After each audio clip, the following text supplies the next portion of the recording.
de vos collègues du Nord, je vais dire peut-être un mot sur l'historique de l'Académie, qui est né en 2013 de la volonté des enseignants, chercheurs et chercheurs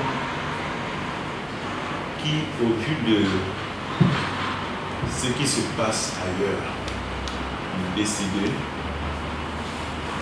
se mettre ensemble pour effectivement contribuer à catalyser l'utilisation de la science, de la technologie, de l'innovation pour le développement de notre pays.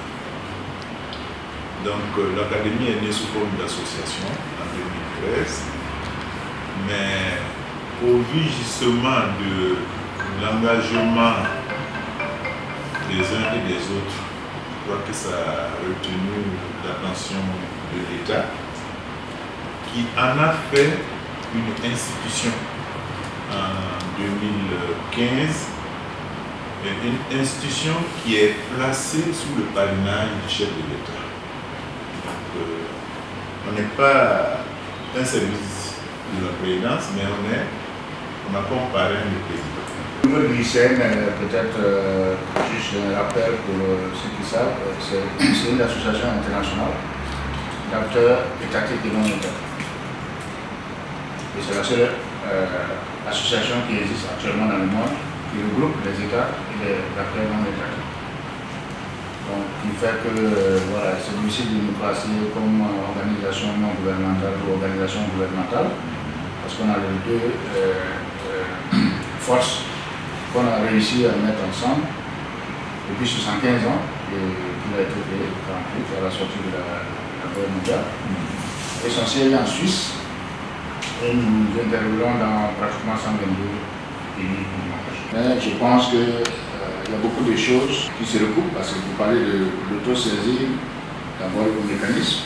Évidemment, chez nous aussi, les membres peuvent s'auto-saisir, il y a un problème, et verser ça au sein de l'association, et les secrétariats doivent chercher à résoudre ce problème.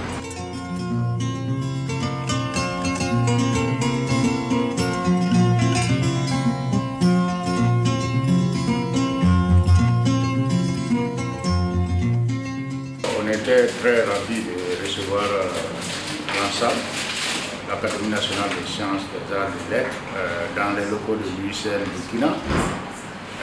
Nous avons échangé sur les ressemblances entre les deux institutions, en termes de mission, en termes de structuration, et en termes d'actions qui sont déjà menées pour identifier en fait la suite de la collaboration que nous pouvons avoir entre ANSAL et UICN de manière générale. Parce que quand je dis UICN, ce n'est pas forcément uniquement UICN du Burkina, mais UICN de manière globale. Parce que je pense que ce que ANSAL fait entre en droite ligne avec ce que nous faisons en termes de biodiversité, mais aussi en termes d'implication des acteurs dans la résolution de la crise de biodiversité au Burkina Faso.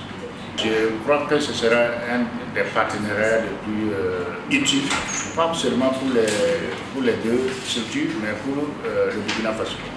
Et donc c'est plus que gagnant-gagnant, c'est gagnant-gagnant-gagnant. Dans le cadre de la mise en œuvre des activités du plan stratégique 2022-2026 de l'Académie, nous avons effectivement identifié un axe stratégique important, c'est le développement institutionnel, l'amélioration de la gouvernance. En termes de développement institutionnel, il est prévu que nous développons le partenariat avec des institutions qui ont souvent des activités de même nature que les nôtres. Donc c'est dans ce cadre que l'UICN, avec qui on a déjà eu à co-organiser une conférence publique, a été perçue comme une de ces institutions. Et ce matin, on est là pour discuter, pour voir comment on va coopérer, quels seront les domaines potentiels de coopération et quelles modalités pour cette coopération. La discussion a été très enrichissante pour nous.